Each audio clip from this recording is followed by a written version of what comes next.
ప్రభువును రక్షకుడైన యేసుక్రీస్తు పరిశుద్ధ నామమున ప్రియదేవుని సంగమా ప్రియదేవుని బిడ్డలారా, మరి ఉదయకాల సమయం దేవుని వాక్యం ధ్యానిస్తాను. ముందుగా ప్రార్థన చేసుకున్నాం. ప్రార్థన. కృపగల తండ్రి, దయగల మేసయ నీ బంగారు పాదాలకు లేఖలేని వందనాలు, స్తుతులు, స్తోత్రములు. గతించిన రాత్రి అంతా నీ రెక్కల చాటును కాచి కాపాడి సంరక్షించిందేవా. ఉదయకాల సమయం సజీవ లెక్కను చేరి ప్రార్థించగా వాక్యమైన దేవుడు వాక్యం ద్వారా మాతో మాట్లాడి మీరే మహిమగంత ప్రభావాలు పొందమని వేసినాము నడుస్తున్నాము తండ్రి. ప్రియదేవుని సంగమా ప్రియదేవుని బిడ్డల నిడుదలకు ఏర్పాటు చేయండి. వాక్య భాగం పేతురు రాసిన మొదటి పత్రిక 3వ అధ్యాయము 8 నుంచి 12 వచనాలు ధ్యానం చేసుకున్నాం. పేతురు రాసిన మొదటి పత్రిక 3వ అధ్యాయము 8 నుంచి 12 వచనంలో ఈ విధంగా రాయబడింది. చదువుకు మీరందరూ ఏకమనస్కులై ఒకరి సుఖ దుఃఖముల యందు ఒకరు పాలుపడి సహోదర ప్రేమ గలవారును కరుణా చిత్తులను వినయ మనస్కులై ఉండుడి. భక్తుడైన పేతురు ఆయా దేశాల యందు చెదరి ఉన్న విశ్వాసులకు శుభమని చెప్పి వ్రాస్తూ సమాధానమును వెతికి దానిని వెంటాడవలను అంటున్నాడు. దేవుని యొక్క సమాధానం, దేవుని యొక్క నీతిని, దేవుని యొక్క రాజ్యాన్ని ఎవరైతే ప్రభు పట్ల, ప్రభు వాక్యం పట్ల, తండ్రి చిత్తం పట్ల ఆత్మయందు నడిపింపబడతారో వారు సమాధానాన్ని వెతికేవారిగా, ఆ సమాధాన సంబంధమైన విశ్వాస జీవితాన్ని కలిగిన వారే ఉంటారు. పేతురు చెప్తున్న మాట, హృదయకు మీరందరూ ఏకమనస్కులై అంటున్నాడంటే అందరి హృదయాలు, అందరి ఆలోచనలు ఒకే రీతిగా, ఒకే విధముగా ప్రభు దృష్టికి అనుకూలమైనవిగా ఉండాలి.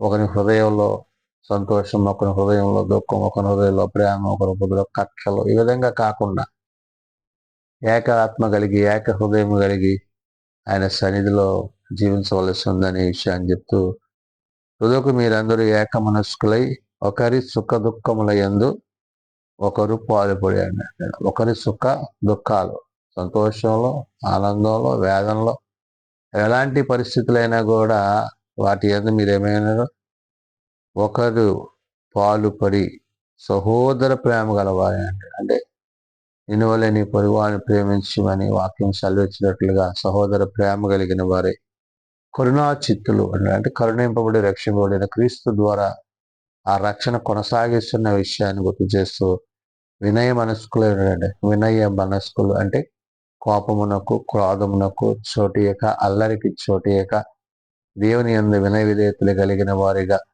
విశ్వాస జీవితంలో, ప్రార్థనా జీవితంలో పేతురు తాను దేవుని యొద్ద నుండి పొందుకున్న విషయాలను బట్టి, ఆత్మీయ సత్యాలను బట్టి ఇక్కడ సార్వత్రిక సంఘమైన మనకి తెలియజేస్తున్నాడు. ఏమంటున్నాడు?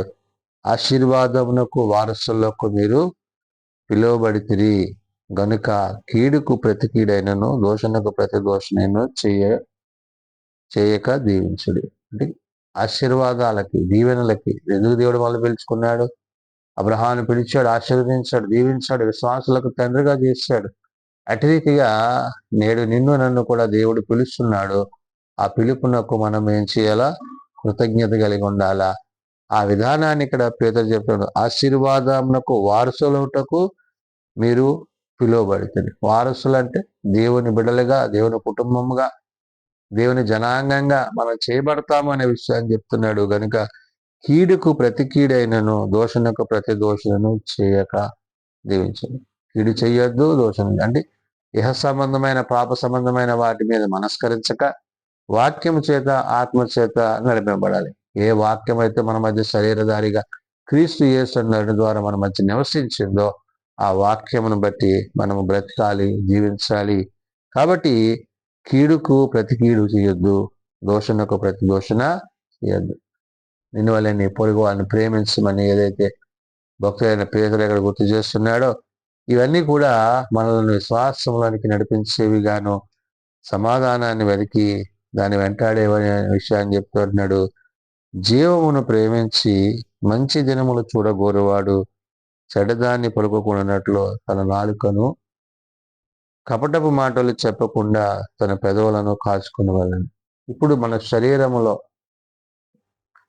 మరి ఉన్న అవయవాలు, అవి చేసే పని, దాని యొక్క ఉద్దేశాలు ఏమై ఉన్నవో ఇక్కడ పేతురు గుర్తు చేస్తున్నాడు. ఏమంటున్నాడు? జీవాన్ని ప్రేమించమంటున్నాడు, మంచి దినాలు చూడగోరువాడు అన్నాడు. జీవం అనగా ఆయన మనకు అనుగ్రహించిన జీవాత్మ, మనలో ఉన్న జీవాత్మ, మన శరీరమందు ఆత్మ యందు మనం నిలిచి ఉన్న విషయాల్లో అది మనల్ని జీవింపజేసేది. కాబట్టి ఆ ఆత్మను నశింపజేయక దాన్ని జీవించాలి అంటే దేవుని కొరకు, దేవుని ద్వారా అది మరింతగా విశ్వాసంలో బలపడాలి అనే విషయాన్ని చెప్తున్నాడు. అందుకని జీవమును ప్రేమించి మంచి దినాలు చూడగోరువాడు అన్నాడు. అంటే అపవాదికి చోటేక ఆత్మ యందు నిలిచిన వారై చెడ్డదాన్ని పలుకోకుండా తన నాలుక అన్నాడు. ఈ నాలుకని ఏం చేయన్నాడు? చెడ్డదాన్ని పలకకుండా నీ నాలుకని కాపాడుకోమంటున్నాడు. ఏ విధంగా కాపాడుకోగలం అంటే వాక్యము నీ హృదయమందును నీ నోటను ఉన్నప్పుడు నీవు చెడు మాటలు పలుకులేవు అనే విషయాన్ని చెప్తున్నాడు.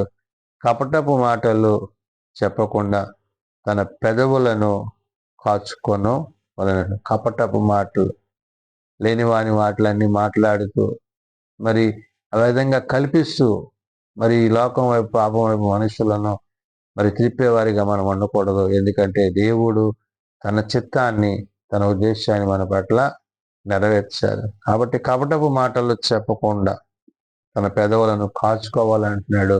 కాబట్టి నీ మాటలో, నీ ప్రవర్తనలో, నీ ఆలోచనలో నీ దేవుడైన యెహోవాను నీవు కనపరిచే రీతిగా ఆయన యొక్క ఉద్దేశాలను ఎరిగిన వాడు ఉండాలి. కాబట్టి అతడు కీడు నుండి తొలగి మేలు చేయవలను, సమాధానమును వెతికి దాన్ని వెంటాడవలను. కీడు నుండి తొలగాలంటాడు. అంటే కీడు చేయడానికి ఏమాత్రమును నీ హృదయం కానీ ప్రవర్తన కానీ ఆలోచన కలిగి ఉండకూడదు. ఆ విధంగా నీవు దేవుని యందు ఏమైనా అంటాడు?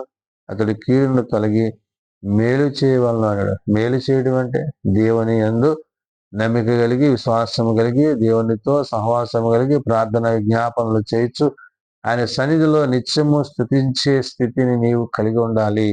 కాబట్టి ఇక్కడ కీడు అనే మాటను గురించి మాట్లాడుతున్నాడు. అతడు కీడు నుండి తొలగి వెంటాడను, మేలు చేయలను, సమాధానం వెతికి దాన్ని వెంటాడాలి. సమాధానాన్ని వెతకాలి, తద్వారా దాన్ని వెంటాడాలి అని చెప్తున్నాడు.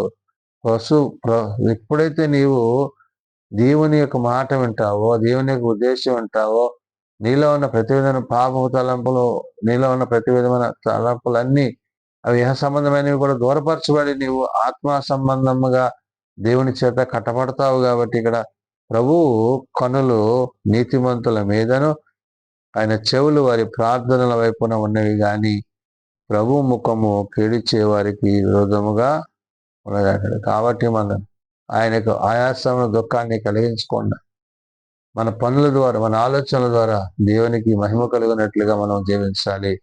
అందుని బట్టి ప్రభు కనులు నీతిమంతుల మీద, ఆయన కనుదృష్టి ఆ నీతిమంతుల మీద ఉంటుందంటే మనం ఎంతగా నీతిగా జీవిస్తామో అప్పుడు ఆ జీవించిన విధానాన్ని బట్టి ఇక్కడ దేవుడు మనల్ని అటు రీతిగా స్థిరపరచుననే విషయాన్ని చెప్తున్నాడు. అందుకనే ప్రభు కన్నులు నీతిమంతుల మీదను, ఆయన చెవులు వారి ప్రార్థనల వైపున అంటాడు. ఆయన మన ప్రార్థన వినడానికి ఇష్టపడుతున్నాడు. మనం అటు రీతిగా మనం ప్రార్థన చేయాలి.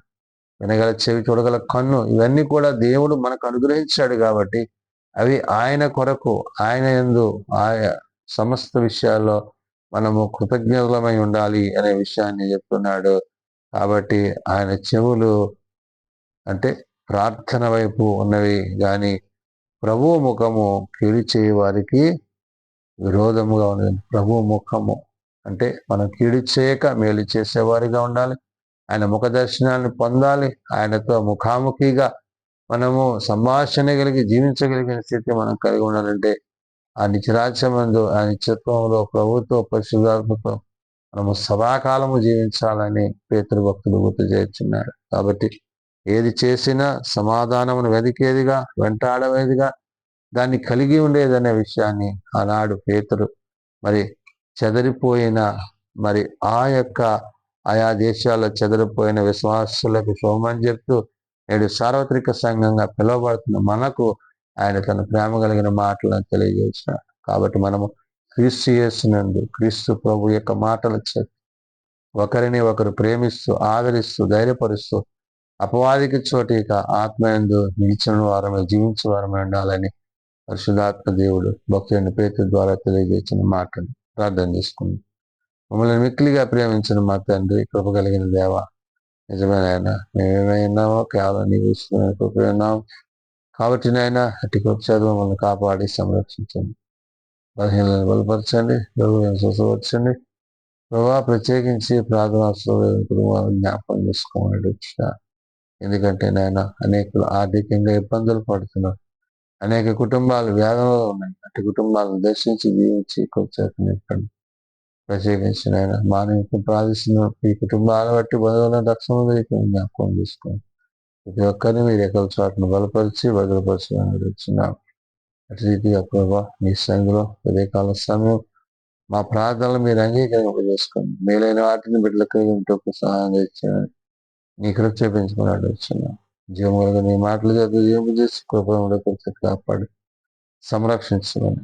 మేలైనది నావా నీవు మాకు ఇచ్చి వాటిలో మేము కలిగి ఉన్న వాటిలో సమస్త మహిమ ఘనత ప్రభావం మీరే పొందుకునమని ఏ సొంతతనం ప్రార్థించేటువంటి ఉంటుంది. పరలోకమందున నీ నామం వస్తువు రాజ్యం వచ్చిందా ఇష్టం పరలోకమందు నెరవేర్చినట్లు భూమి పొందడం మెళ్ళ ప్రార్థన చేసిన వారిని మేము క్షమించిన ప్రకారం మా ప్రార్థన క్షమించిన